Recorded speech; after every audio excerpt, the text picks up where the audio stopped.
Most people test driving their next new car get it horribly wrong. Here's what you need to know to get it right. I've driven thousands of new cars over more than 20 years. I love it. It's one of the best things about this job, getting in new cars and figuring out what they're good at and what they're not so good at. Like everything else, a test drive is a game with rules. It's an essential step in choosing the right new car. There's a lot at stake too. So here's what you need to know.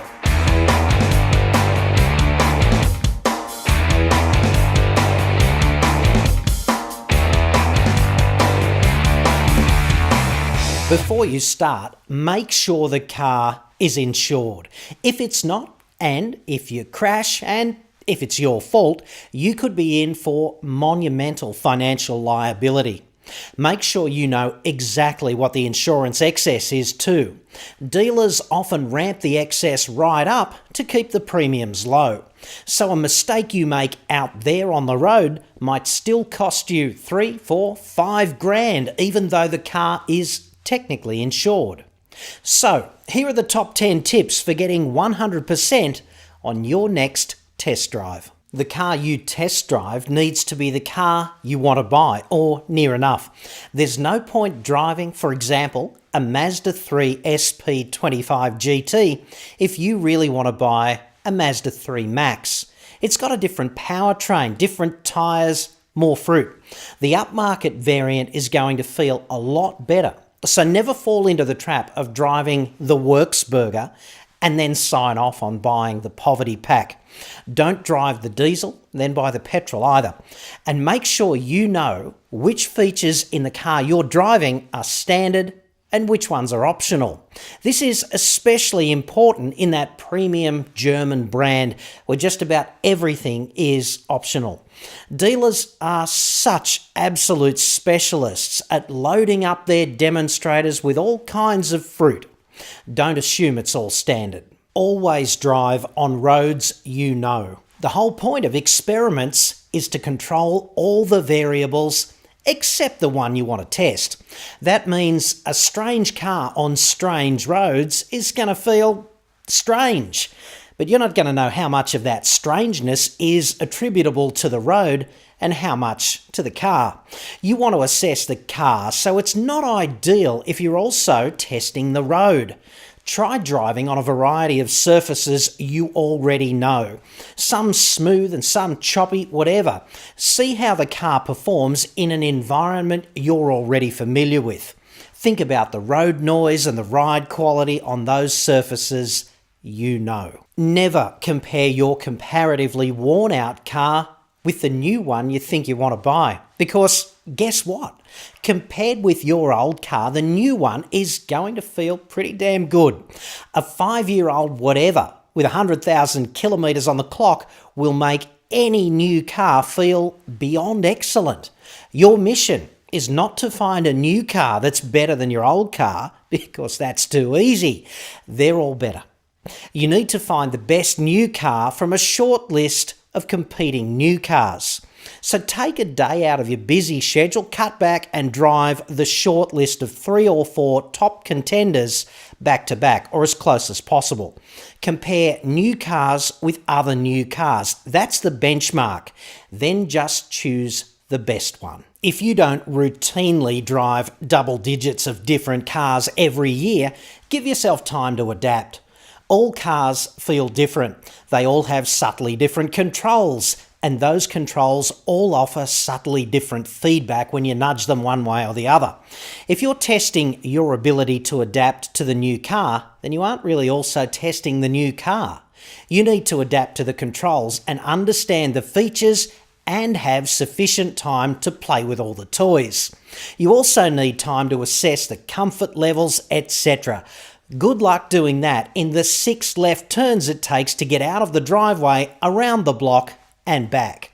Test drives are absolutely useless if they don't last at least half an hour. Your new car needs to fit your lifestyle. It's an ugly situation if that deposit goes down and the car doesn't get up your driveway without biffing the front lip on the approach every time. for the next 5 years. Not much fun if it's 2 inches longer than the garage either, for the next 5 years. Equally unpalatable if it has a 2-ton tow capacity and the boat you own actually weighs 2.5 tons.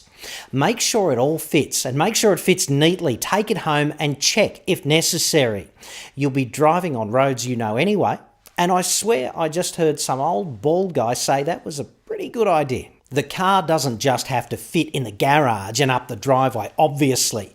Make sure it also accommodates your lifestyle.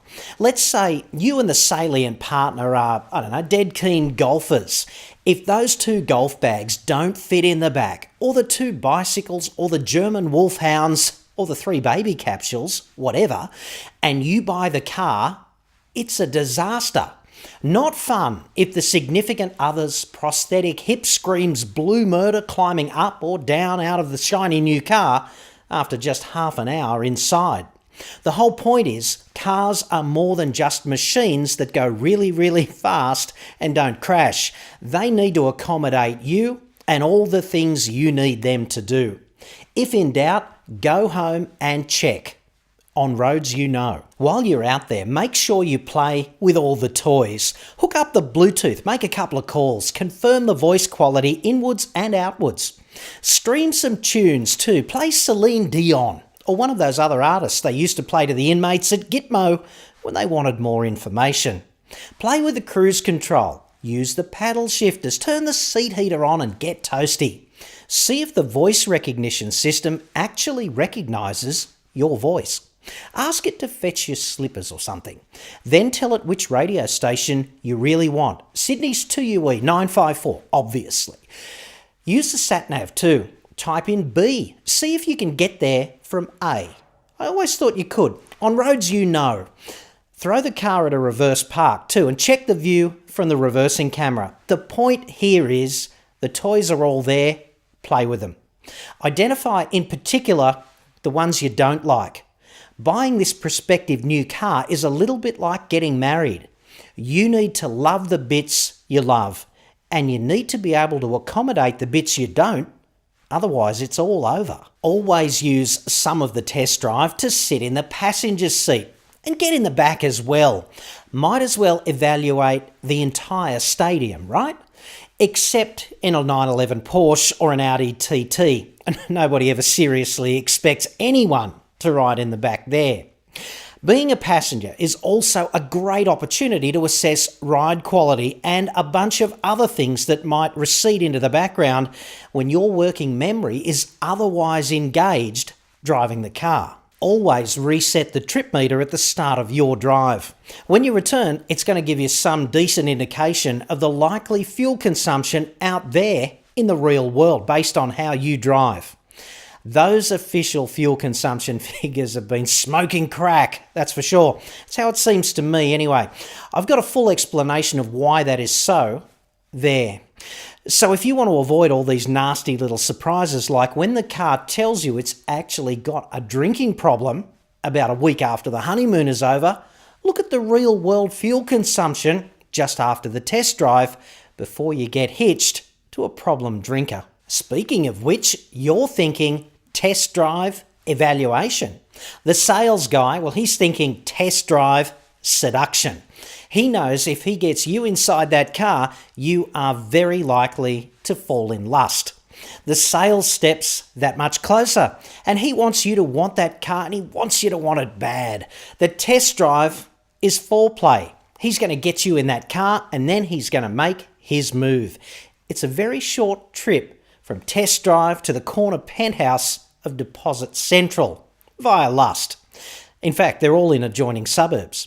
So you just need a plan, right? You need to drive the full short list, 3 or 4 cars, then go home and sleep on it. That car, no matter how nice, no matter how accommodating, no matter how sexy, it's really just a thing. So take your time. It's going to wait.